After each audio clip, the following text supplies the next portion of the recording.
Bueno, la muerte no es el fin de nuestra existencia, sino es el paso a la verdadera, total y absoluta existencia, que es el encuentro con Dios. Bueno, médicamente se define la muerte cuando no hay una respuesta cerebral. Pero desde el punto de vista de la teología, hay muerte cuando el alma se separa del cuerpo.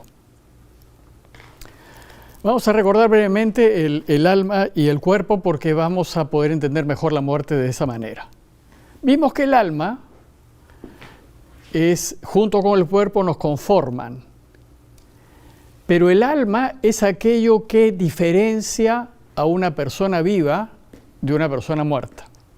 Es decir, es lo que le falta al difunto para que esté vivo. En ese sentido, alma es algo así como el aliento de vida, del cual nos habla el Génesis en el capítulo 2, cuando nos dice que Dios insufló en el primer hombre un aliento de vida, y ese hombre, metafóricamente hecho de barro, resultó un ser viviente. Entonces, alma es aquello que anima, que da vida y fuerza a los seres vivientes. En latín se dice ánima, y ánima significa soplo, vida. Todo lo animado, todo lo que está animado tiene alma, tiene ánima. Incluso los animales que son animados tienen alma, incluso las plantas están animadas y tienen alma. En griego alma se dice psuché, de ahí que vienen varias palabras relacionadas a alma como son psiquis, psíquico, psicología, etc. Bueno, pues el alma fue creada por Dios para ser inmortal, para no morir nunca. En cambio, el cuerpo es la parte física, material que nos conforma, es la parte sensible de todo lo biológico, ¿no? Es la parte sensible del hombre y de la mujer, es la parte sensible de los animales y es la parte sensible de las plantas. En el cuerpo están los sentidos, que es lo que nos permite a nosotros conocer y disfrutar de la vida, porque en el cuerpo se ubican el dolor y el placer. Ahora, volviendo a lo que dijimos antes, alma y cuerpo nos hacen persona. Alma y cuerpo juntos, indivisiblemente unidos, hasta la muerte, nos conforman. Cuando llega la muerte, el cuerpo se separa del alma y al separarse, la persona deja de existir. La muerte termina con la persona, la elimina, la desaparece, la extingue. Por eso, la muerte es terrible. Entonces, en el momento de la muerte, el cuerpo que es mortal, que es solamente una parte de la persona, se descompone en su materia y se recicla. Y solo sobrevive su alma, que es la otra parte que compone al hombre. Pero el alma es inmortal. Sin embargo, alma no es persona. La persona ya no existe. Lo único que existe ahora es una parte de ella, que es el alma. Entonces, resumiendo, la persona es una unión cuerpo-alma, pero a su vez el alma tiene dos componentes. Una parte psicológica, que es donde está la conducta, el comportamiento, la memoria, los recuerdos, y una parte espiritual. Las dos partes del alma, que son la parte psicológica y espiritual, que hacen el alma junto con el cuerpo, hacen la persona entera. En el cuerpo físico se encuentran los sentidos. Los sentidos nos permiten conocer la realidad. El cuerpo físico es el que se ve, y como se ve, normalmente lo cuidamos, hacemos ejercicios, hacemos dietas, vamos al médico, lo cuidamos porque se ve. El alma tiene a su vez dos partes, la parte psicológica y la parte espiritual. La parte psicológica del alma es la sede de la personalidad, su comportamiento, su conducta, pero esto no se ve. Entonces, como no se ve, la persona la cuida menos. Sin embargo, cuando la persona necesita ayuda psicológica, tiene que recurrir a un profesional. Hay que cuidar la parte psicológica de nuestra alma. Sin embargo, hay una parte más importante del alma, que es la parte espiritual. La parte espiritual es la que nos diferencia de los animales. Hemos dicho que los animales tienen alma, pero no tienen alma espiritual. Tienen solamente alma psicológica. De hecho, los animales recuerdan, sienten, se emocionan. Incluso hay hasta psicólogos de animales, porque la psicología, el alma psicológica la tienen los animales. Pero les falta el alma espiritual.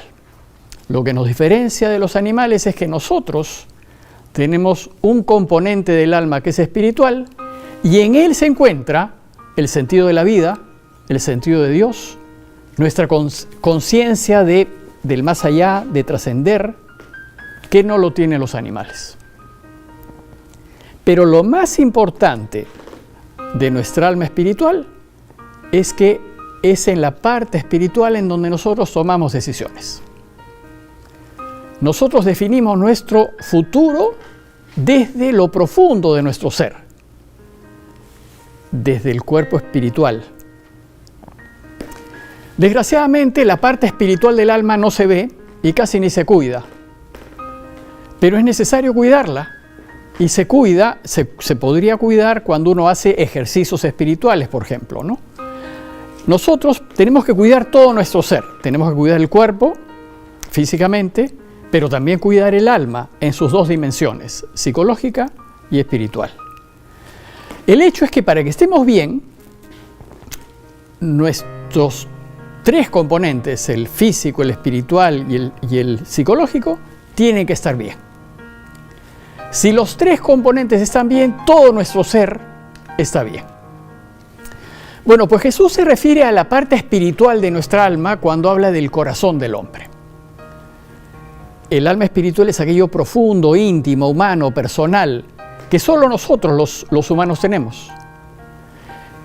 Es aquel centro de libre decisión en donde están nuestros pensamientos más profundos, nuestras intenciones más íntimas. Y es allí, desde nuestro cuerpo espiritual, en donde decidimos hacer el bien o hacer el mal.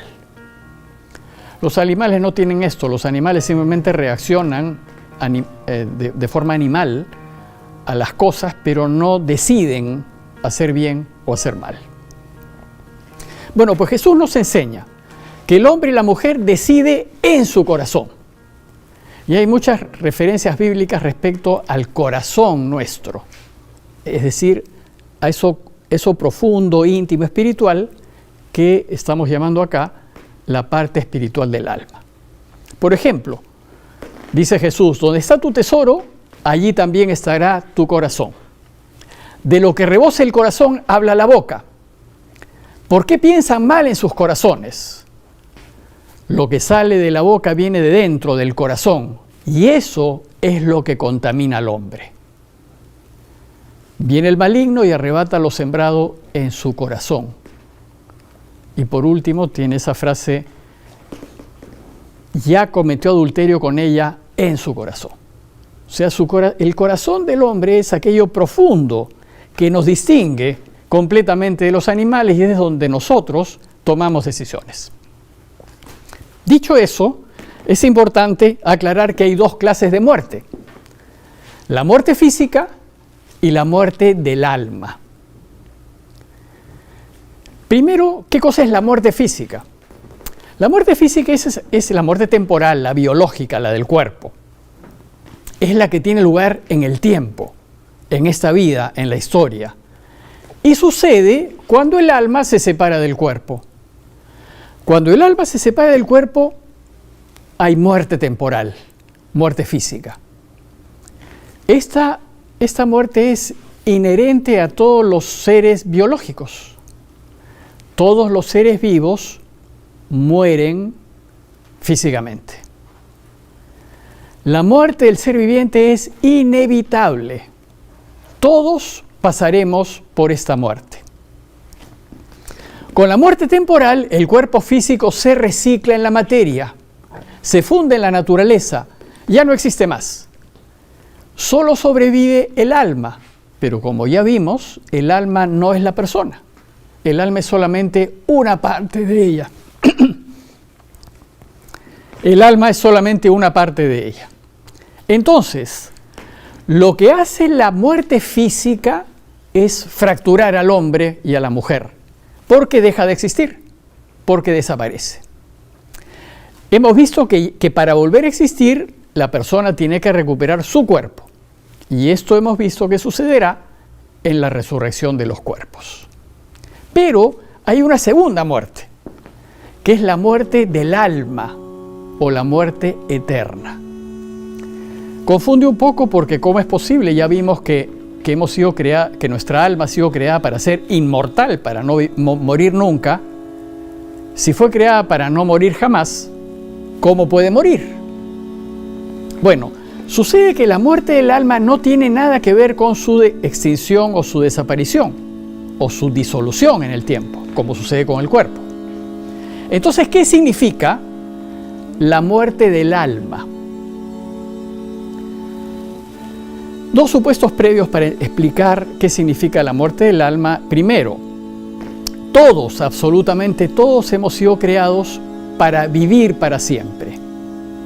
Es decir, nuestra existencia continuará después de la muerte. Y lo segundo es que al final todos, absolutamente todos, resucitaremos, recuperaremos nuestro cuerpo y volveremos a existir. Es decir, todos quiere decir tanto los buenos como los malos. Dice Jesús en Juan: llega la hora en que todos los que estén en el sepulcro oirán su voz y saldrán los que hayan hecho el bien para una resurrección de vida y los que hayan hecho el mal para una resurrección de juicio o de muerte. Entonces, los dos supuestos previos es que todos estamos llamados a vivir para siempre y que todos, buenos y malos, resucitaremos. Unos para vivir para siempre y otros para morir para siempre.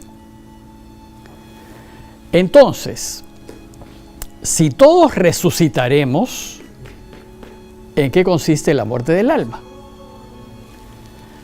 Muerte del alma o muerte eterna, es vivir para siempre, pero sin Dios. La muerte del alma se define como una existencia para siempre sin Dios. Es la separación y el alejamiento de Dios para toda la eternidad. Uno va a continuar existiendo para siempre, pero sin Dios. Y vivir para siempre sin Dios es como morir para siempre. La muerte del alma es la peor tragedia que podemos sufrir, pues debe ser terrible existir eternamente sin Dios.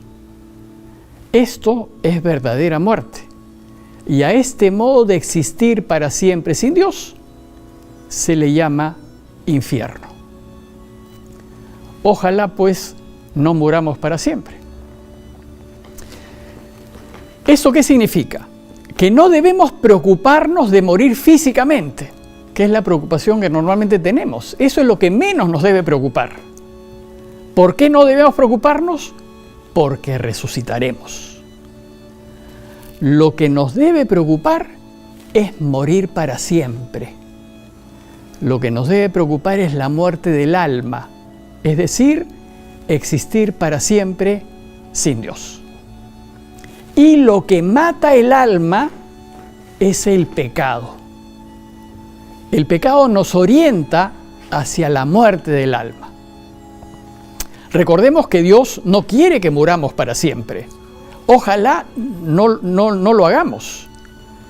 Pero como somos libres, nosotros podemos elegir pecar, es decir, tomar una decisión que va contra los deseos de Dios, tomar una decisión que nos separa de la vida. Nosotros podemos hacerlo, es nuestra decisión. Yo puedo elegir entonces morir para siempre. Yo puedo elegir vivir para siempre en estado de infierno. Esta es una decisión exclusivamente nuestra. Dios no nos envía al infierno. Dios no quiere que vivamos en infierno. Nosotros elegimos vivir en infierno cuando ahora elegimos hacer lo que nos separa de Él.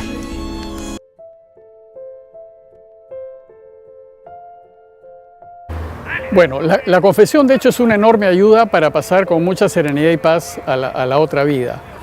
Y por supuesto que ojalá pudiésemos todos tener la ocasión de confesarnos.